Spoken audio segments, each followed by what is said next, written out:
참여 예수님.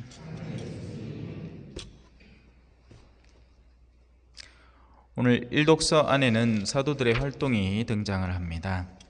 그리고 그 활동 가운데 주된 것으로는 크게 두 범주로 나누어 살펴볼 수 있습니다.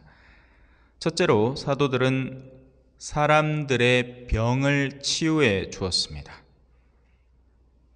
둘째도 비슷하지만 조금은 차원을 달리하는 일입니다. 바로 더러운 영들에 시달리는 이들을 치유하는 일이었습니다. 둘 다 치유지만 비정상 상태를 정상 상태로 돌리는 거지만 하나는 육체에서의 아픔을 해방시켜 주는 것이고 다른 하나는 영적인 강박을 해방시켜 주는 영역입니다. 당대에도 여러 가지 필요가 많았을 겁니다. 그때라고 해서 가난한 사람이 없었겠습니까? 그죠? 하지만 사도들은 다른 것들은 전혀 건드리지 않았습니다. 심지어 베드로는 이렇게도 하죠. 나는 근도 음도 없습니다. 다만 주 예수의 이름으로 걸으시오. 이렇게 고쳐주기도 합니다. 그죠? 그래서 사도들은 다른 것들을 누군가에게 돈을 더 벌게 해준다든지 고민하고 있는 문제를 해결해 준다든지 세상의 해결사 같은 일을 하지는 않습니다. 그러니 일찌감치 여러분도 그런 착각을 버려야 됩니다. 열심히 믿으면 축복해 주시겠지, 그 축복 받으면 내 사업이 잘 되겠지, 이란 말입니다. 아니에요. 착각하지 마세요. 하느님은 예수님을 너무 사랑하신 나머지 예수님이 공생활을 시작할 때 광야로 보냈고 그 광야에는 사탄이 기다리고 있었습니다. 하느님은 당신의 외아들을 너무나 사랑하신 나머지 사람들 앞에 십자가를 지우게 하셨습니다. 우리라고 뭐가 다를까요? 우리는 맨날 예수님 보고 길이요 진리요 생명이요 말만 하면서 정작 예수님이 가려는 길을 가자고 하면 싫다고 합니다. 나 그 길은 싫습니다. 나는 내가 좋고 내가 욕구하고 내가 원하는 걸 가고 싶어요. 그러니 신앙까지 와서도 그런 것들을 욕구하면서 다 들어달라고 때를 쓰는 겁니다. 사도들은 가장 근원적으로 인간의 두 가지 영역의 괴로움, 즉 영혼과 육신의 괴로움에서 그들을 해방시켜주고 있습니다. 그래서 맨날 우리 인사하죠. 영육간에 건강하십시오. 그죠? 네. 신자들의 상투적인 인사말입니다. 그죠? 인간의 육체는 여러 가지 면에서 오묘합니다. 사실 정말 신기합니다. 뭐 하나만 잘못돼도 금방 무너져 내리는 게 몸입니다. 우리 몸 안에는 수많은 단백질과 수많은 호르몬들이 정확하게 제때에 제값을 해냅니다. 어마어마한 기계장치입니다. 하나만 비틀리면 뭔가 눈이 안 보인다든지 귀가 안 들린다든지 감각이 없어진다든지 생쇼를 하죠.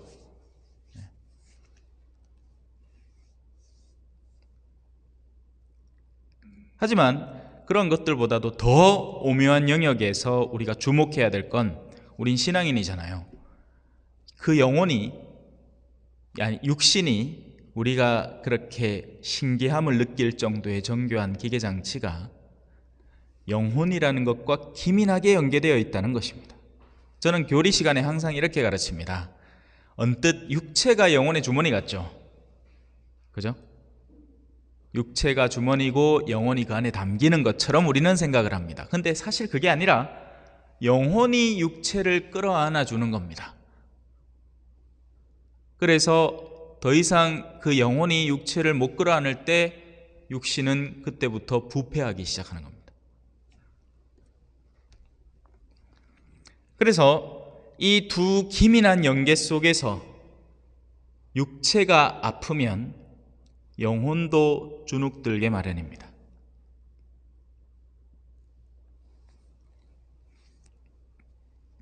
아식스 들어보셨습니까? 아니마 사나 인 코르푸스 사노인가? 그렇습니다. 라틴어는 그래요.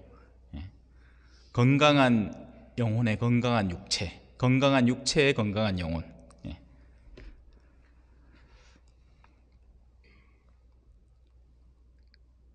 이 육체의 아픔은 영혼에 즉각적인 영혼을 미치고 사실 반대도 마찬가지죠. 그런데 배가 고픈 것이 있고 배가 아픈 것이 있습니다. 이건 두 개는 다른 종류의 고통이에요. 배가 고픈 것은 무언가가 잠깐 모자라는 겁니다. 그죠? 하지만 배가 아픈 것은 무언가가 그릇되었다는 이야기입니다. 그래서 우리는 단식은 하지만 자해는 해서는 안 됩니다. 가톨릭 교회는 자해를 가르치지 않아요.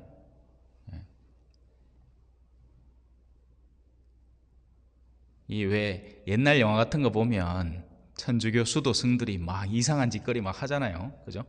물론 좀 선을 넘어서 그렇게 엇나간 케이스가 있을 수는 있지만 절대로 그렇게 안 합니다.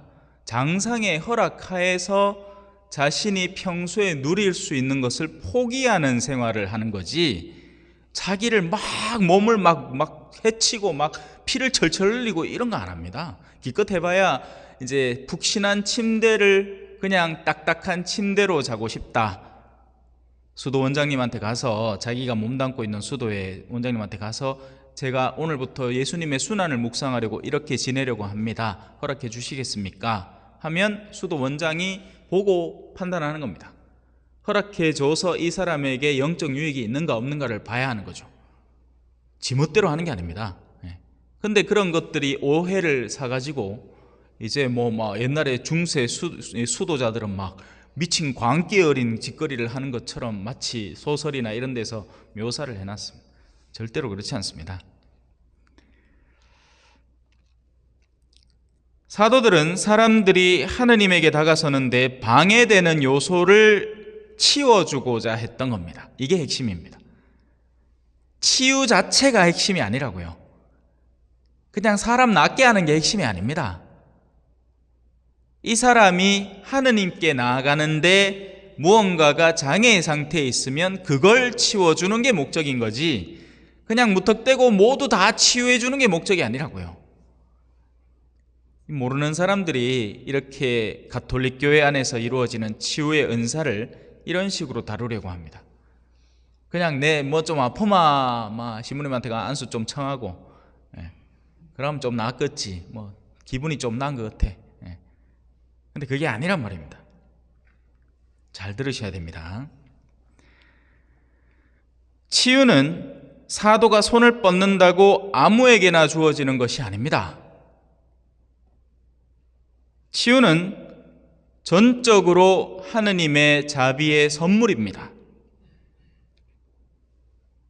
그러나 굳이 치유에 있어서 어떤 수순이 있습니까, 신부님? 어떤 과정으로 이루어지는 겁니까? 어떤 경우에 그럼 치유가 이루어집니까? 라고 묻는다면 이렇게 대답할 수 있습니다. 치유는 치유받는 이의 진실한 내적인 회개와 어둠에서의 돌아섬과 정화입니다. 정화. 그리고 하느님을 향한 헌신, 성화, 이 두 개는 같은 방향입니다. 한 개는 어둠에 빠져 있다가 하느님께 돌아서는 방향이고, 다른 하나는 무미건조하게 살다가 하느님께 열정적으로 나가려는 방향입니다. 이 두 개의 노선 안에서 치유가 선물되는 겁니다.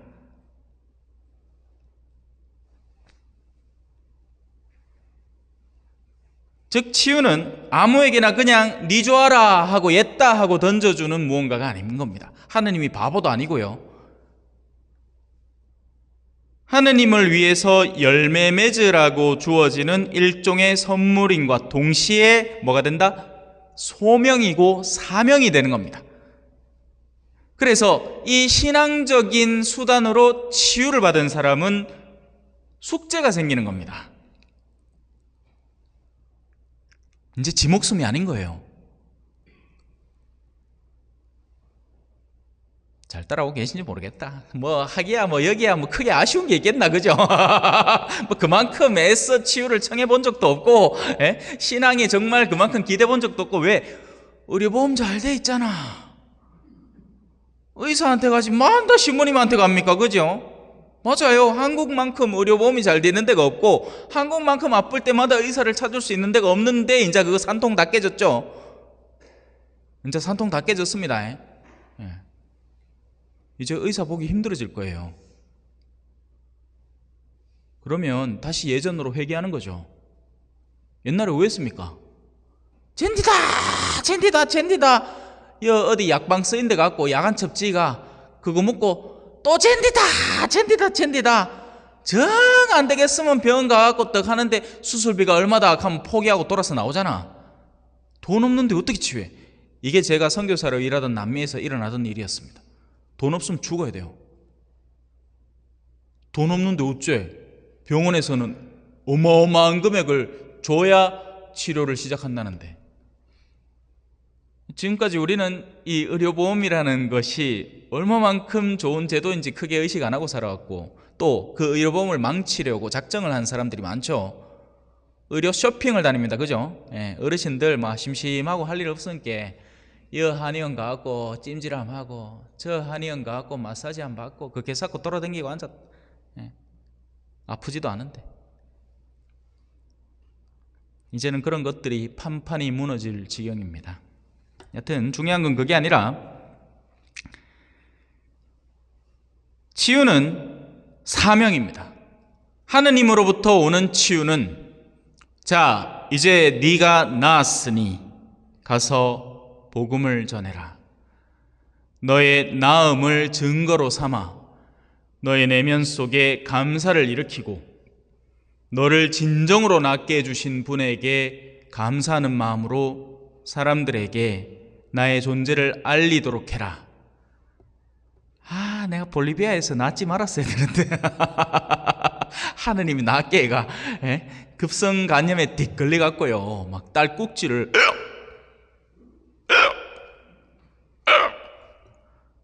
밤새도록 했거든요. 그래서 의사가 그냥 일단 병실에 두고 별다른 조치도 안 해요. 나중에 들었는 얘기인데 그 의사 말로는 그날 밤에 제가 죽을 줄 알았대요. 간 수치가 보통 40 얼마 GOT, GPT라고 있거든요. 간 효소 수치. 간이 손상됐을 때 그 손상된 부위를 이렇게 치유하기 위해서 갑자기 쏟아져 나오는 효소 수치입니다. 그게 정상 노말 상태라면 30 얼마에서 40 얼마쯤 됩니다. 근데 제가 그때 어디까지 갔냐면 2450까지인가 올라갔었어요.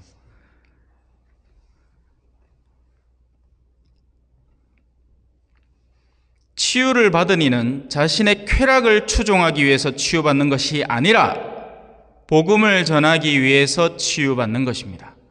자, 이제 네가 살았으니 이제 다시 너의 간은 다시 원래 상태로 복귀되었으니 다시 예전처럼 술 쫄쫄 빨아자 하시고 재밌는 삶을 즐겁게 누리세요. 이게 아닌 겁니다.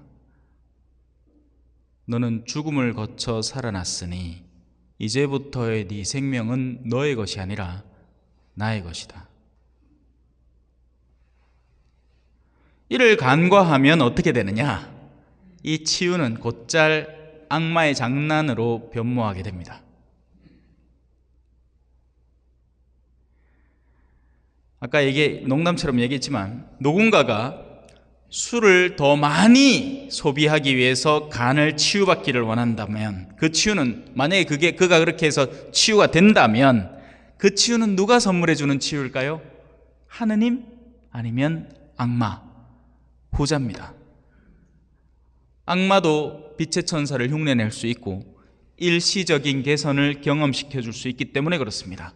그래서 보통 점 보는 사람들 중에 신접한다는 사람들이 흔히 그 얘기를 하죠. 아프게 한대. 근데 그 사람, 그 존재의 말을 들으면 아픔을 멈춰준대. 이게 극단적인 악마적 작용의 증거가 되는 겁니다. 천사는 절대 그런 짓을 안 해요. 그들이 믿고 따른다는 신적인 존재는 더러운 영들인 겁니다. 착각하지 마십시오. 영험하다고.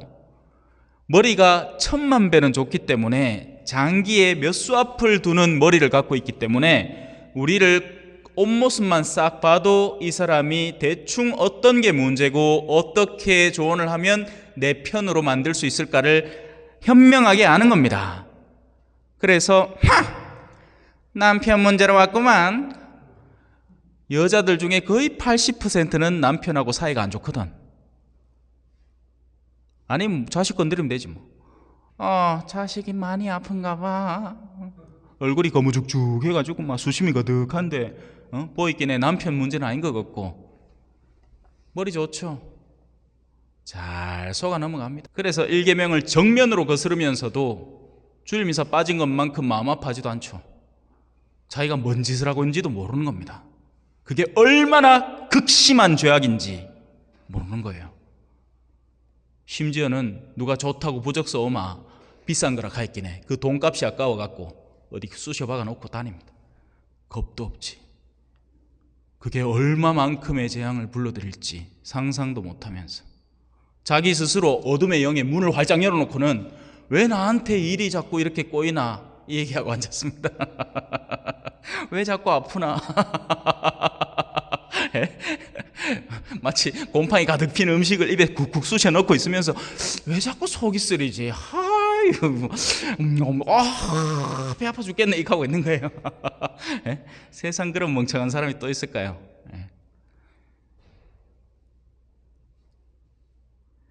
하느님은 죄를 지으라고 선물을 절대 주지 않습니다. 마찬가지로 누군가가 더 세속에 빠져들기 위해서, 자신의 이기적인 목적을 위해서, 돈을 더 잘 벌기 위해서 지금 아픈 곳을 치유받기를 원한다면 과연 그 치유가 하느님에게서 온 것일까요? 아닙니다. 의심해 봐야 됩니다. 무엇을 의심하느냐? 내 내면을 의심해 봐야 되는 겁니다. 내가 뭔가 지금 내가 낫기를 바라는데 내가 이 나음이 그 다음 단계로 어디를 위해서 낫고자 하는 욕구인지를 올바로 살펴야 내가 누구한테 청을 드리고 있는지를 알 수 있죠. 따 요놈 낫게 해주마. 그 다음에는 술을 한 2-3배로 더 많이 먹어갖고 마누래는 그것 때문에 신경 쓰다가 막 결국에는 자살에 뿔끼고 자식들도 뭐 엉망진창으로 커갖고 나중에는 자기 아빠 닮아갖고 막 개판 5분 전이 돼있구만. 알코올 중독자의 거의 7-80%의 자식들이 거의 그대로 흉내를 내니까 지가 보고 배운 게 그건데 뭐. 잘 됐구만. 한번 제대로 낫게 해주마. 그래야 네가 전보다 훨씬 더 많은 악습에 시달리다가 결국 너뿐만이 아닌 수많은 영혼들을 나에게 끌고 오겠지.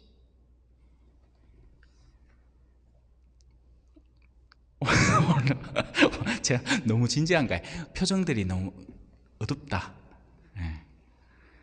사도들의 치유는 단순히 육신을 낫게 하지 않았습니다.